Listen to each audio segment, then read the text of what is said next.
വിശുദ്ധ പൗലോസ് ശ്ലീഹ റോമാക്കാർക്ക് എഴുതിയ ലേഖനം 8-ാം അധ്യായം 18-ാം തിരുവചനം.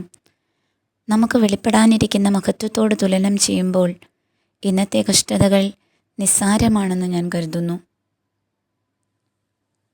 കഷ്ടപ്പാടുകളും ദുരിതങ്ങളും ജീവിതത്തിലേക്ക് കടന്നു വരുമ്പോൾ അതിനെ പെരുപ്പിച്ചു കാണിക്കുന്നത് പലപ്പോഴും സ്വർഗത്തെക്കുറിച്ചുള്ളൊരു ബോധ്യവും സ്വർഗമുണ്ടെന്നുള്ള വിശ്വാസവും എന്നിൽ അന്യം നിൽക്കുമ്പോഴല്ലേ. എന്തൊക്കെ പ്രതിസന്ധി ഉണ്ടായാലും ഈ ലോക ജീവിതം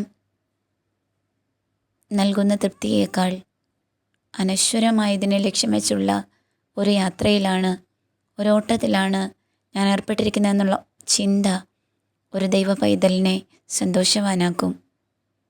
ജീവിത സഹനങ്ങളൊന്നും വേസ്റ്റാക്കാതെ ഈശോയുടെ പീഡാസഹനങ്ങളോട് ചേർത്ത് വെച്ച് അവൻ സ്വർഗീയ മഹത്വത്തിനായി കൊതിച്ചു കാത്തിരിക്കും.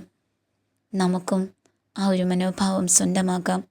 ഇന്നെൻ്റെ കഷ്ടതകളിൽ സ്വർഗത്തെ നോക്കി ജീവൻ്റെ പുസ്തകത്തിൽ എൻ്റെ പേരെഴുതപ്പെടാനുള്ളതാണെന്നുള്ള ഒറ്റ ഓർമ്മയോടെ